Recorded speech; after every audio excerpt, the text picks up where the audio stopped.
Hello there, this is the Jonin Monkey. Long time no see. Sorry I've been slow uploading new videos. It's mostly due to the fact that I've had some heavy stuff going on in my real life and new other games to play, so I apologise. I'll try to upload these videos in a much faster pace. Anyways, last time, back in Part 3, Donkey Kong jumped through a strange portal and now he's found himself in a new world, the Glass Labyrinth, which is now the title of this level.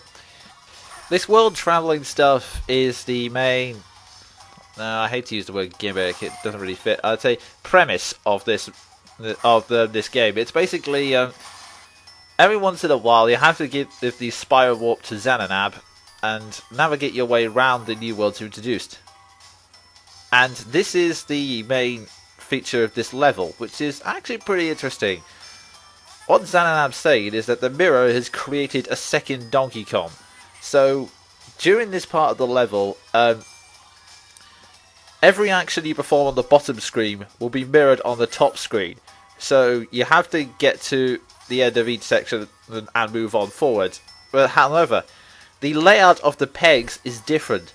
And if one of the two Kongs grabs an empty space instead of a peg, and so the two images don't match, then it breaks and you have to restart that section over. So yeah, as you can see, do that and move on. You don't lose any lives for failing each section, but what happens is you have, like I said, you have to restart the section over again, like that. Now, so yeah, yes, this is actually, this section, it starts off pretty simplistic, like what you see on here, but it gets a little bit challenging.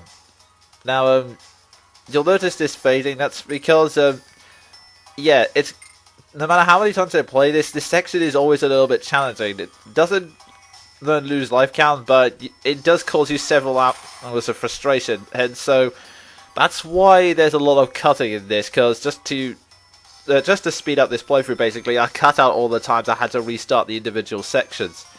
But as you can see here, it is really tricky to navigate. But that's one of the main reasons why I like this game, because it has the same level of difficulty of the previous Donkey Kong Country games. I mean, yet it starts off with sort of like incredibly easy levels, then gets onto the more challenging stuff like this, and then finally it gets to levels which I will say something controversial here and say, in terms of difficulty, they are on par with Donkey Kong Country 2. Yes, even the Lost World levels. I'm dead serious. Okay, this brief cutscene is basically saying, stand in front of the mirror and the double mirror sections will end. Which is always good. And there's a slight delay here because it takes me a while to realise you have to be facing the right way before you can go through.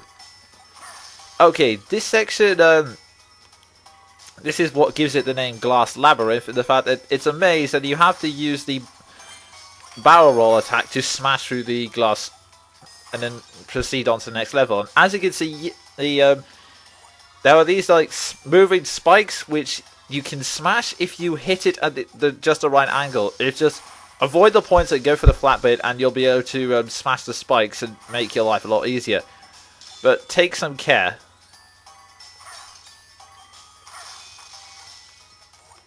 And there's another DK coin. And there's the spiral warp. Yeah, that's again, like I said, this is how you get through each of the alternate dimension sections. You smash you collect the spiral warp and get back to Xananab. Now, as you can see here, just to speed up time and just satisfy my pure laziness, I used a crystal star to get out of there. And once again, we jump through the portal to get back to the real world, or the level we were. One other element I like about this game, which we'll see in a minute, just the character animation. I just always, just the fact of them going, huh, what, wait, what? You know, just that reaction. I always love that level of detail in their reactions, and it's something that always happens even in the cutscenes, which I've always been enjoyed. And yeah, I know I badly misjudged that jump, and poor Diddy suffers for it.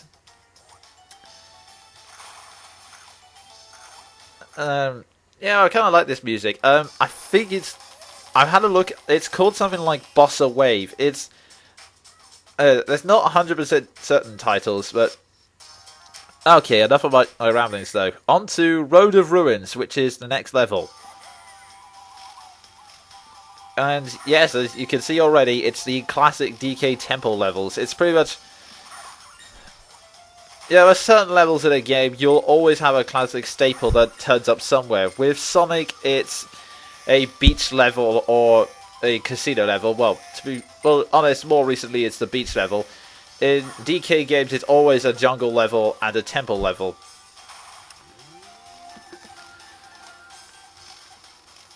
One element I will say about it,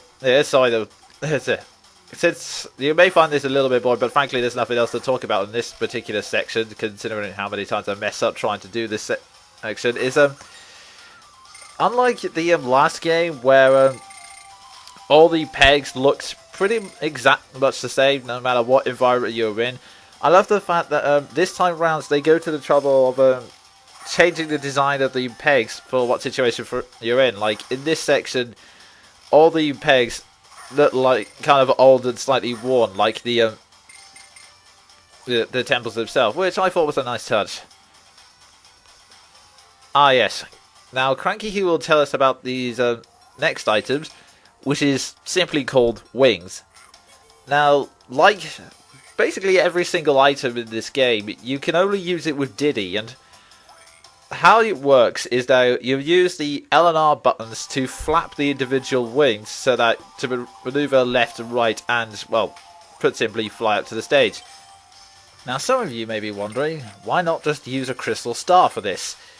Well, you can save a crystal star for a more vital situation this way, but it's useful to have as a backup because the wings do run on a time limit, a longer one than crystal stars, but they run on a time limit nevertheless. So, yeah, it's best to be careful. Ah, yes. Now, this is the return of another enemy from the Donkey Kong Country series. I'm trying to remember their name. It's either Click Clack or Knick Knack. I forget the exact term. I know it's a pun or just a name of that style anyway. But yeah, basically they're kind of irritated in this because they will constantly home in towards towards you. So you will have to do what I did a short while ago in this part and maneuver very quickly round them, or you have to brush them off the pegs using the wings. Which, yeah, you can use the wings to attack like that. Yeah, just basically push straight into. Use the wings to push straight into them. You can also use this to blow up mines, which you'll see later in the game. But yeah, be careful when doing that, because if you do it at the wrong angle, Diddy will disappear, and so will the wings, and you'll fall to your doom. So, onward to the next... Ah, yes. Now, those of you who have played Kingdom Swing will recognise this puzzle. For those who haven't played Kingdom Swing, let me explain. What you do... When you see two rocks like this, what you do is you spin around on the peg and use your free hand to grab the rocks. You hold it down and then release it to throw it. Now, by spinning, you have to release it at just the right time to get it at just the right angle so that, well, obviously you hit your target. And in this section, just hit the question mark barrels and they reveal the next peg so you can get towards the stage and get the DK coin like I did. So it's a pretty simple explanation there. Now, even though I love this game, I will admit that this has one slight, I wouldn't call it a flaw, just a minor annoyance.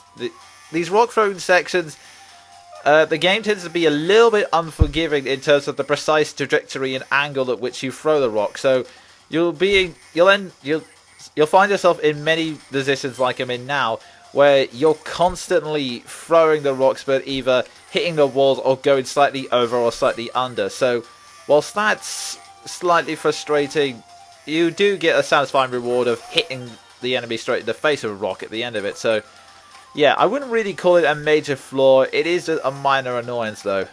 I will be honest about that. But still, I don't think that detracts from the game's overall enjoyment. That's just me though. Oh, and for the record, rocks aren't the only way to kill Zingers. You can hit them directly in the face, Yes, Donkey Kong has to be directly in your face in order to kill zingers. If you try any other angle, you'll hit either the spikes or the stinner, and yeah, you'll either lose a life or lose Diddy. Now, another item that's appeared from Donkey Kong Country series, the TNT barrels. It's been a while since we've seen them. You can't actually pick them up though in this game, sadly. You can't actually pick up a barrel at all in this game. Well, no, you basically just, you hit it with a rock and basically just exploding the TNT barrels usually opens up the way for you like it has now. Okay, that's the end of this part. My name is the Jonin Monkey. Thank you for watching the playthrough, and I look forward to seeing you in the next part, which will be uploaded shortly, I promise.